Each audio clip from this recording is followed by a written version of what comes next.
Don't live it up on someone else's dime, you parasite. My husband and I, along with my brother and his wife, found ourselves on an overseas trip due to certain circumstances.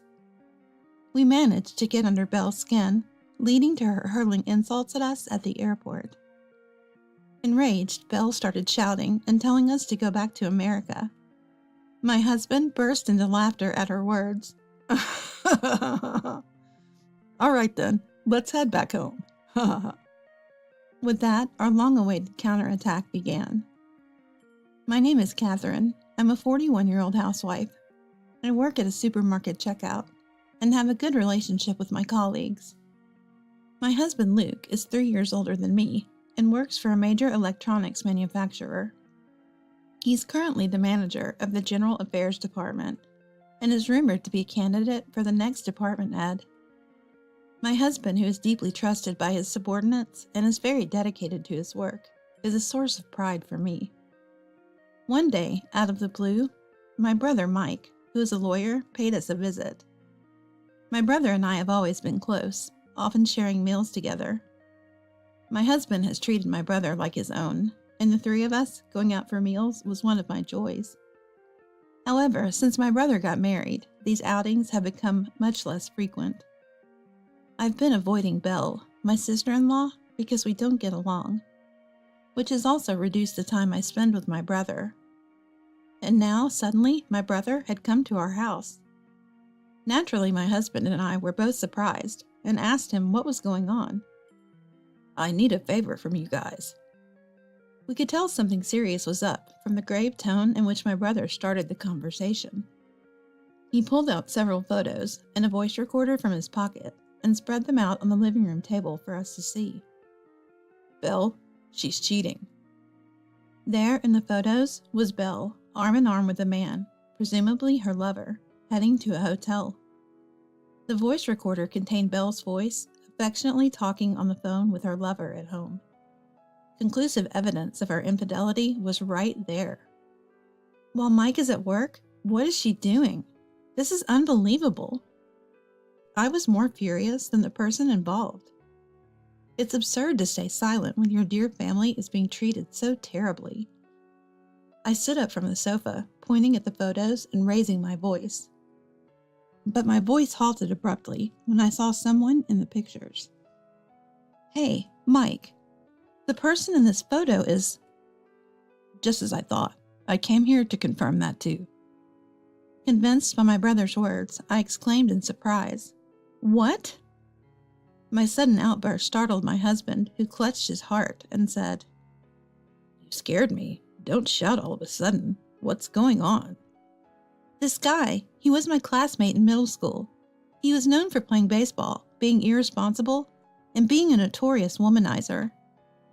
As I pointed to the face of the man in the photo and explained, this time it was my husband who raised his voice. You're being loud too, I sternly told him, to which my husband gave a wry smile and sheepishly scratched the back of his head. Unfazed by our shock, my brother continued. I'm going to divorce her, but honestly, I can't stand the thought of just letting her get away with this, so I need your help. Help? With what? My husband was puzzled by my brother's request. My brother explained that he wanted to ask if my husband's friend David could help. Honestly, I don't think anything I or Catherine say will affect her. She might be scared of Luke's dad, David. I think he could really make an impact. Come to think of it, at our wedding, she was terribly scolded by David and ended up crying. I remembered at our wedding, when Belle, who was still just dating my brother, came into the dressing room. Until then, I hadn't had a bad impression of Belle. I thought her over-the-top behavior was just teasing, so I mostly ignored it. But it turned out she was mocking me. The turning point was during our wedding. As soon as Belle entered the dressing room, she burst out laughing at me. Pointing at me in my bridal gown, she started mocking me. You? In pure white? You're already pale and chubby. The white dress just makes you look even bigger. Belle was taking pleasure in ridiculing me. I was about to snap at her, despite her being overweight herself. But luckily, my father-in-law David was there too. He had been quietly reading a book nearby until my husband returned to the dressing room. David closed his book, slowly approached Belle, and began to confront her. Hey you, what do you think you're doing? Speaking like that to my son's bride? Belle's inexcusable remark had caught David's attention, and now this formidable man, easily over 6 feet tall, was towering over 5-foot-tall Belle, intimidatingly demanding her to repeat what she said. David, naturally intimidating with his rugged features, would scare anyone at such close quarters. As expected, Belle looked like she was about to cry. It's not like that. I was just teasing, that's all. Belle's pitiful excuses didn't convince David at all. Teasing? You find it funny to say such things? How old are you? You're not 3 years old to say such ridiculous things. David, with his sound reasoning, pressed Belle, who was clearly shocked and started to cry, apologizing on the spot. I had to intervene to calm David down, as he seemed relentless in his scolding. Remembering this incident, I explained the situation to my husband, who immediately called David. Hey Dad, it's been a while. Actually, I need a favor. Do you have a moment? Huh, long time no see. A favor, huh? If it's about money, I can't help you. Ha ha ha. David joked heartily as he laughed. David, a straightforward and hearty man, is sincere and dedicated in his profession. He works in construction, traveling around the world. Currently, he is living in Indonesia, moving from one developing country to another. Bringing up such a matter to David, I knew it could lead to a scolding or being a nuisance to him, but we were prepared for that. My husband thought it would be better for my brother, who could explain the situation more calmly and accurately, to talk to David. We entrusted everything to my brother and asked him to explain the situation to David. Upon hearing it, David was furious. That woman, I won't be satisfied until I show her a piece of hell. I'll re-educate her myself. David, being family-oriented, was angrier than any of us and readily offered his help. Thus we decided on our revenge against Belle. When discussing how exactly to get back at Belle, David unsurprisingly suggested bringing her to him. Unfortunately, it's still difficult for me to return to America. Why don't you bring that woman to Indonesia, telling her it's a trip abroad?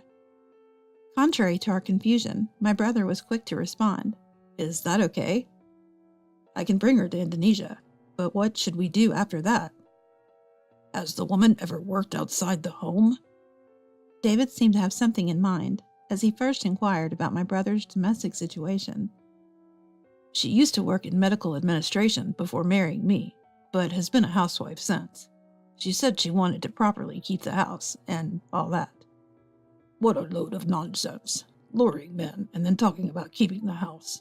I've decided, when she comes here, making sure her plane ticket is one way only. What do you mean, David? We all exchanged surprised glances at David's statement. While we were confused, a mischievously laughing David could be heard on the other end of the phone. I'll take care of that woman for a while. I've been short of hands and looking for help. Let her work hard for a while. Maybe get in some exercise, too. David's words were laden with meaning, and I could almost see his wicked grin. I hear evil laughter. I swear never to make an enemy of this man, I thought to myself. Thus we decided on Belle's vacation trip, which was actually our revenge plan. We immediately began to put it into action. As instructed by David, we arranged a dinner with my brother and his wife and had my brother invite Belle on an overseas trip. Even though Belle threw veiled insults at us during the dinner, I didn't let it bother me. Now is the time to make fun of us like this. This is our last chance to mock us, I thought to myself. Finally, the day of departure arrived at the airport. We were astonished by Belle's extravagant attire. What are you wearing? We're going abroad, and you couldn't dress up more flamboyantly? Belle taunted us while putting on a large hat. To Indonesia? Does she think she's a celebrity? I wonder what this person is thinking. Are you planning to be a celebrity? Walking beside her was embarrassing, so we kept our distance and confirmed the plan with my brother. Having finished with baggage and security checks, I started whining to my brother about being hungry. "Mike, aren't you hungry? I want to fill my stomach before we go." Me too. I don't want to feel sick on an empty stomach. Then shall we go to a restaurant? Wait, if we're going to a restaurant, let's split the bill. We're already paying for your trip. Belle insisted. As expected, Belle, who is very particular about money, reacted to our actions. She had even had a big argument with my brother over paying for this trip. Despite not earning the money herself, she was acting all high and mighty. My brother and I exchanged glances and laughed. Careful not to let Belle notice, as everything was going according to plan. We headed to a floor lined with restaurants and entered the most expensive one we had researched beforehand, ignoring Belle's attempts to stop us. We ordered the priciest dishes, 2 per person, and decided to drink wine. A whole bottle of wine was prepared, and the bill came out to a substantial amount. "Wait a minute. You guys are paying for this, right? We're already spending most of our money on this trip." Belle was truly obsessed with money. Without a word, I handed the bill to my brother, who paid with his card. Belle, seeing this, started yelling at him. "What are you doing? Why are we paying the whole amount when they're the ones eating like fools?" We invited them on this trip, right? It's only natural to treat them to a meal if we want them to enjoy themselves. "I can't believe this. Are you out of your mind?" Belle continued to shout, regardless of being inside a restaurant. Successfully irritating Belle, we paid and finally boarded the plane.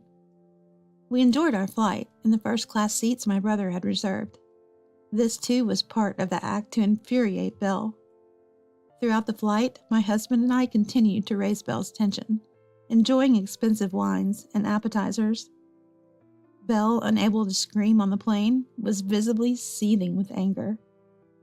We found the entire situation amusing and continued to indulge in luxury while infuriating Belle. We can't help but find the scene strange. I was enjoying a momentary luxury as I continued to increase Belle's anger gauge. After nearly 8 hours, we finally landed. Though I wanted to stretch my legs after landing, we had one final act to perform. My husband and I, along with my brother, stopped at various souvenir shops in the Indonesian airport and bought a range of local products. "What are you doing? We just got here." "But we might get hungry at the hotel, right? Mike, can we buy this too?" "Sure, go ahead. Luke, you too. Don't hold back." "Thank you, Mike." We ignored Belle and kept buying items, filling our basket with local specialties and unique shirts. With our hands full, we started heading to the car that was supposed to pick us up, and that's when it happened. "Enough is enough, you guys." As we were leaving the airport entrance heading towards the parking lot, Belle suddenly screamed. The 3 of us exchanged glances and signaled each other with our eyes before turning dramatically towards her. "What's wrong, Belle? You're shocking everyone around us." "What's wrong? Your nerves. How much of someone else's money do you plan on spending? Mike, aren't you being ridiculous?" "Why? It's a trip. We're supposed to enjoy it. If we don't, there's no point in bringing you along." Belle, frustrated with no one taking her side, finally lashed out at us. "Don't luxuriate on your husband's money, you parasites. We don't need you. Go back to America right now." My husband burst out laughing, as if he had been waiting for these words. Our long-awaited moment had arrived, and our counterattack was about to begin. "All right then, let's go back." Laughing at Belle's words, my husband and I turned towards the airport, pretending to leave. Go. You're in the way. We're staying. Just go back on your own, you beggars." Her words were like those of a small child trying to stand up for themselves. My husband and I struggled to keep up the act, as we couldn't help but laugh at her ridiculous outbursts. Should not. We need to stay composed. If Belle finds out about our plan, it will all fall apart. As we were thinking this, Belle continued to hurl insults at us. Then suddenly, David appeared behind her. Why don't you just enjoy Indonesia with me alone? David said, placing his hand on Belle's shoulder and smiling broadly. Surprised by his voice and the touch on her shoulder, Belle jumped. Recognizing the familiar voice, her face drained of color, and she slowly turned around, terrified. Seeing David, Belle screamed and involuntarily sat down. Her ridiculous reaction made everyone but Belle burst into laughter.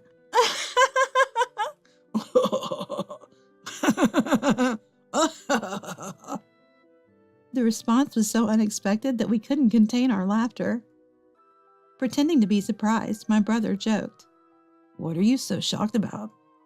Well, I thought to myself that he was also a bit wicked. Belle stood there dumbfounded, probably wanting to say something but too shocked to speak. Finding her reaction amusing, my husband and I laughed until tears streamed down our faces. Unable to understand the situation, my brother crouched down to meet Belle's eye level, smiling broadly as he spoke to her. Well, we're going to head back. You take your time and enjoy Indonesia. Saying this, he lightly patted her shoulder and left her with an insincere word of encouragement. Hang in there. Before standing up. Unable to comprehend the words or the situation, Belle clung to my brother's leg, crying out, Wait, please explain what's happening. Overwhelmed by anger and confusion, Belle exploded emotionally. Why is he here? Why are you even trying to leave? What about me? You're just going to leave me here alone? You were the one who said Catherine and the others should go back. I only came on this trip because they were here. I never wanted to enjoy it alone with someone like you. What? You'll have plenty of work to do here. There's lots of volunteer work. You won't have time to be idle. Leave the rest to me. With that, David pried Belle off my brother, holding her firmly to prevent her escape. Even though David was over 70, he was still actively involved in construction, and not someone Belle could easily escape from. As we three were about to leave Belle behind, she remained caught by David, screaming towards us. Coward! You've been deceiving us from the start. Who's the coward here? This traitor? My words were sharp, and I glared coldly at Belle. You, I will never forgive. You'll pay dearly for hurting us. Too bad for you. Good luck with everything. Bye. With that, my husband and I, leaving Belle still making a scene in David's arms, boarded the plane to America. Belle, penniless, had no choice but to earn her way back from Indonesia. Of course, that wasn't her plan. Unable to take a part-time job, she resorted to volunteering and scraping together small amounts of money David gave her to save for her return. But earning money was harder than she thought. During the high season, plane tickets were double the normal fare.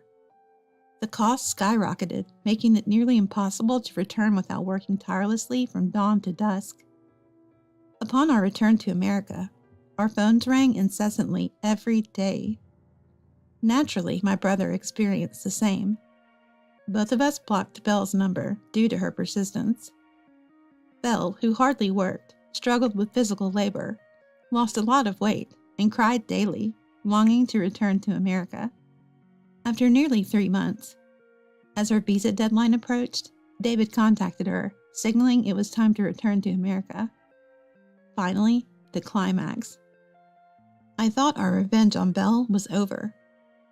On the day we went to pick her up, we approached the airport with solemn faces. There!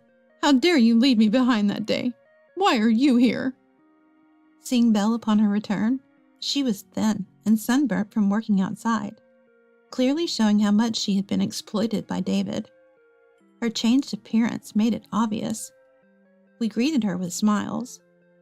Her anger at being abandoned surged, but her loud voice quickly faded into a whisper, because there was another person with us, my brother and my husband, and one more.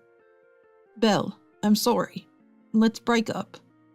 To everyone's surprise, the person we brought was Belle's lover and my former middle school classmate. Actually, while Belle was in Indonesia, we had been in touch with him. Luring him to my house was easy, then confronting him with my brother was even easier. We laid out all the evidence of his affair and made sure he knew we were aware of his family. Do you understand the consequences if I take this to court? We cornered the lover. Tears flowing, he immediately begged my brother for forgiveness, pleading not to tell his family, promising to do anything. Hearing this, my brother successfully convinced him to agree to break up with Belle in front of us upon her return. This is how we brought him to the airport. Wait, this can't be real. Why? Why are you here? Break up? Wait. Why in front of him? Belle was exhausted, and this turn of events was overwhelming. It's no wonder her thoughts couldn't keep up. Panic was evident on her face, fearing the revelation of her affair, but it was too late for her. We felt no sympathy for her, nor do we owe her any explanation. My husband and I silently watched my brother's actions, glaring at Belle. You must have had your fun until now, haven't you? No, please wait. It's not like that. Please, don't say anything more. Our life together ends here. Let's get divorced. No, I don't want that. Please. I won't ever do this again. I'll live honestly from now on, so please don't talk about divorce. Belle, back in America, was in utter disbelief and cried hysterically. Abandoned by her lover and now disowned by her husband, she experienced true despair. I watched her cry and scream with cold eyes, realizing how much a person can lose control in such a situation. Please, I'll do anything, just not divorce. Belle clung to my brother's legs, sobbing and pleading. She seemed not to care about the eyes of those around her. You said anything? Hearing her say anything, I walked over to where Belle was. Noticing my approach, Belle clung to me, apologizing profusely and begging.